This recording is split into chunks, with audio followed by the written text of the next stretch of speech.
Let's all go to the lobby. Let's all go to the lobby. Let's all go. Let's all go. Let's all go to the. Let's all go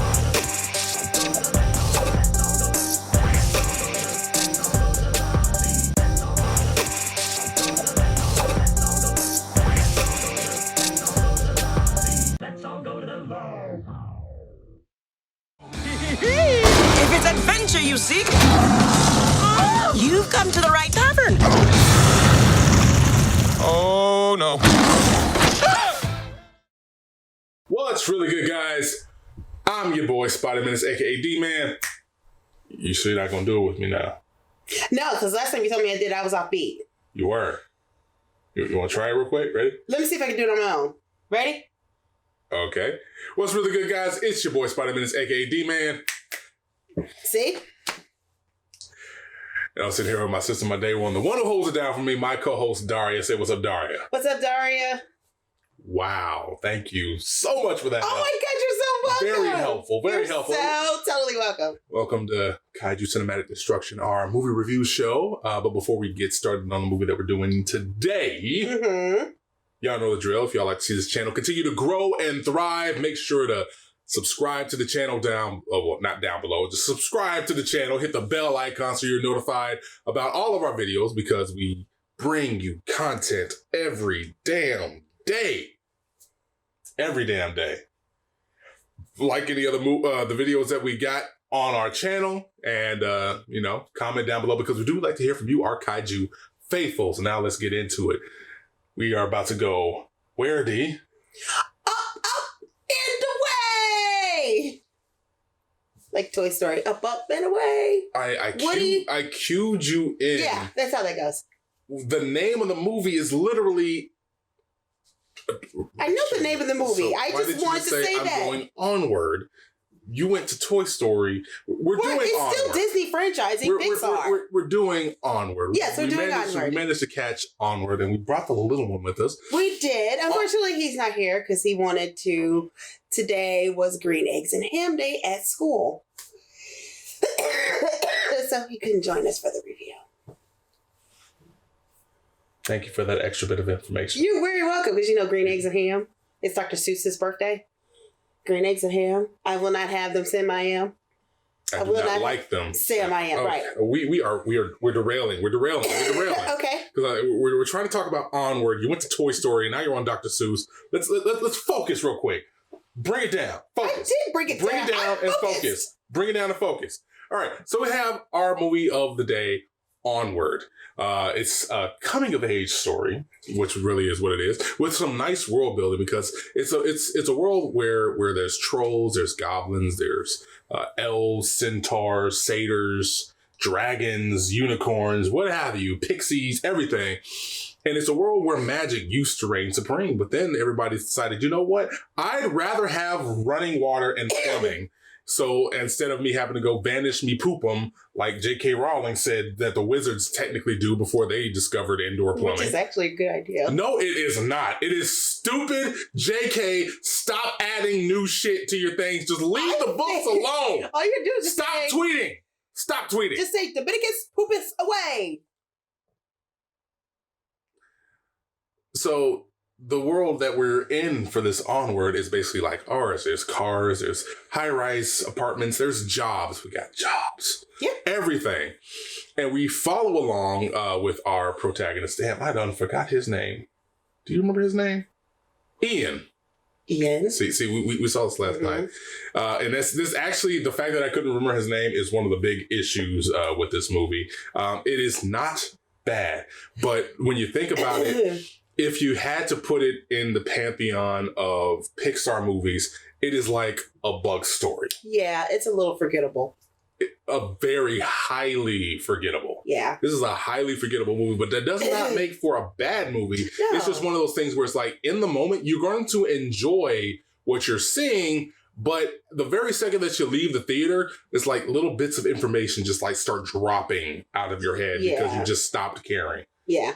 And it's a shame because, again, I'm a big avid fan of nice world building, and this was some very good world building. Fantasy meets modern aesthetic is really, really something that I enjoy, and it gives you a lot of that in this movie.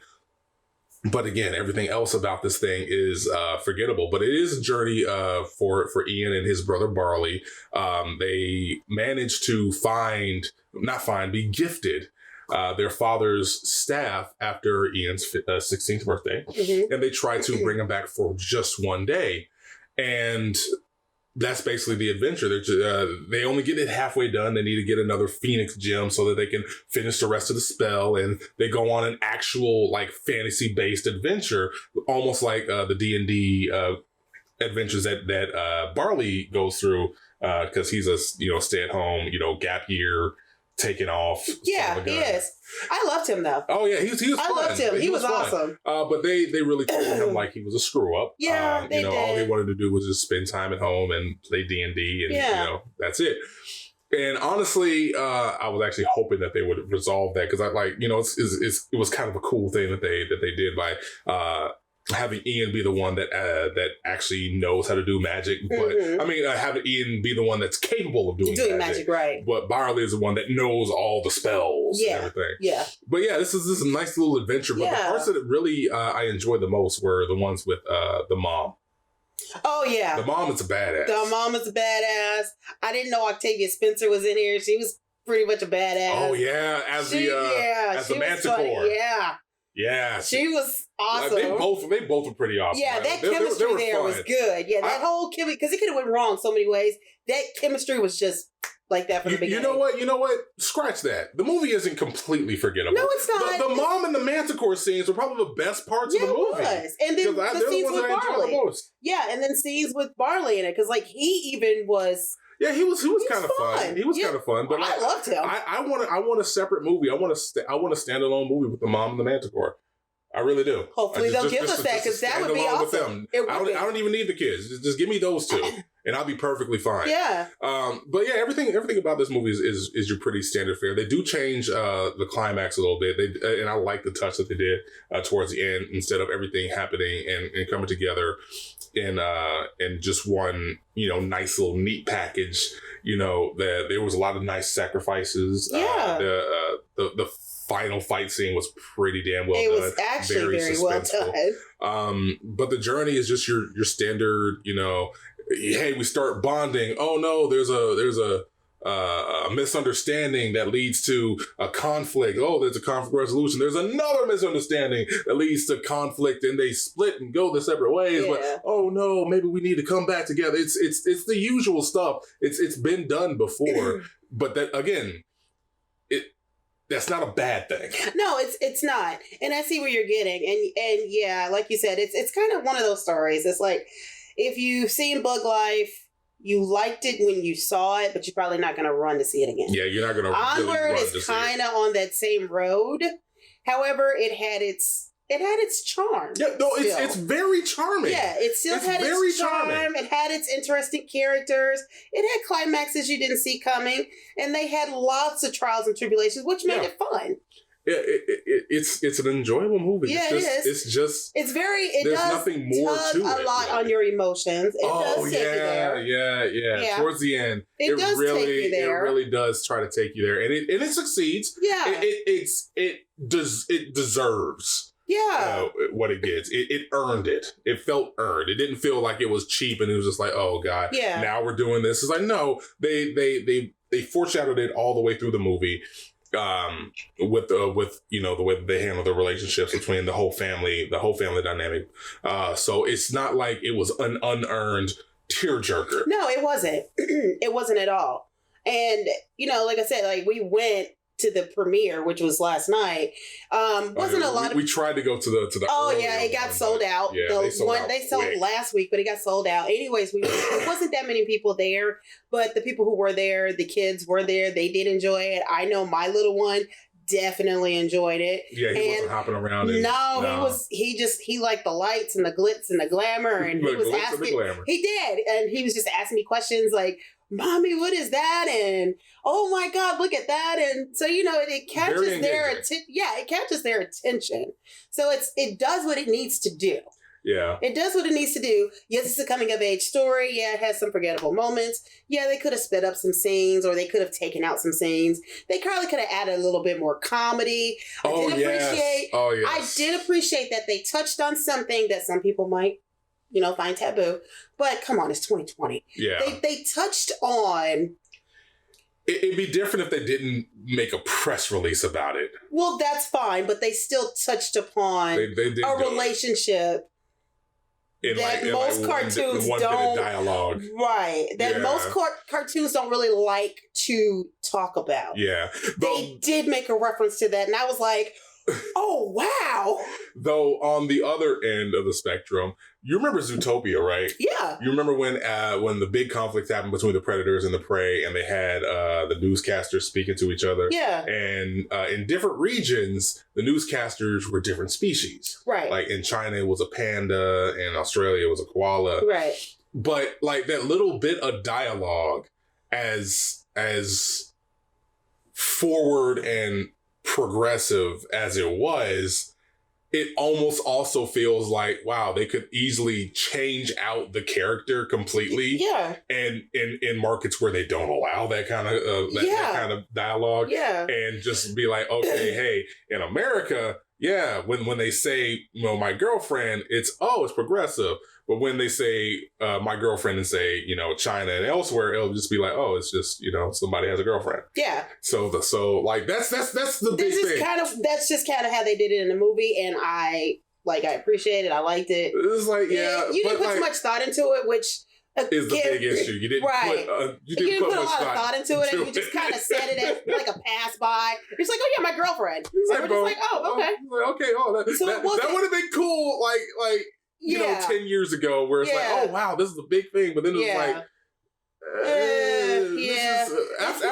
after shows like Steven Universe, exactly, you're like, that's kind of like low tier. That's it kind of is, and it wasn't anything that's like, oh my god, the kids should not hear that. This other woman just said she had a girlfriend. No, it was just like, okay, but there is nothing really amazing or spectacular about this. No. But on the plus side, there is also nothing like majorly wrong with this movie. So I can't really think about anything that I didn't like when it came to this movie. So we might as well just hop right into it. Because again, respectfully, 3 stars for me. A nice 3 stars. Yeah, 3 stars. Yeah. Yeah. So you felt a nice 3 stars. Yeah. I will take my nieces and nephews to go see it. I mean, if you had to.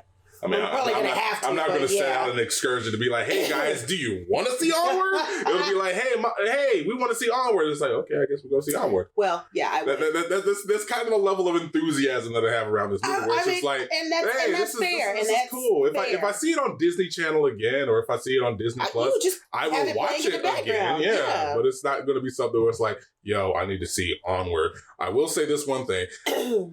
There's going to be some art. There's going to be some art in the circles that we roll through. Oh, yeah. And, I will say that the mom could get it. Because the mom is a nice little thick little snack. She is. She's a nice little thick little snack. But I will say, it's a good 3 stars. Yeah. It's a good 3 stars. It's a pretty decent journey. The way that they handled the ending is one of the best parts about this movie. Everything else about it was just like, okay, the comedy was like very hit or miss to the point where it's like there's like a nice span of time where you're not really laughing, but the visuals are enough to keep you engaged. Yeah. You care at least a little bit about the characters, about the character development between the 2 brothers. There's really nothing more to say. It's just an okay movie, but 3 stars seems like a pretty nice score. Yeah. It was just not very, very, very memorable. But I can't wait till we get out of this winter time. It feels like this has been lasting for the past 5 years, and the spate of movies that we've got, aside from, so we saw Invisible Man. What was the movie that we saw before that? Braun. No. We saw we saw Braun before Invisible Man. My Hero. Then we saw Braun. But everything else, every other movie that we've seen in 2020 so far, because this is the dead zone. It's like deciduous trees right now. There's no leaves on the trees, no fruit. So everything, we're grasping at anything that can entertain us in the movie theaters. Yeah, that's what we're at. This is the best so far that we've gotten, aside from Invisible Man, which was a surprise. Right. That was a surprise. Is Invisible Man our first 4 stars for this decade? No, because we technically saw My Hero Academia first. And we gave that 4 stars. Okay, then we saw Invisible Man. Yeah. That's it? Yeah. Wow. Every other movie. Because we gave Braun fuck you. Yeah. Oh, God, yeah. Okay. Oh, God, yeah. So please, don't forget these moments because we don't want to have seasonal affective disorder while we go to the movies. We need to be entertained. Yeah. Movie producers and everything. Don't leave this area out of your calendar. Please, I'm begging you. But if you agree with us on our little score for Onward, if you manage to see it, if you want to go see it, let us know in the comments down below.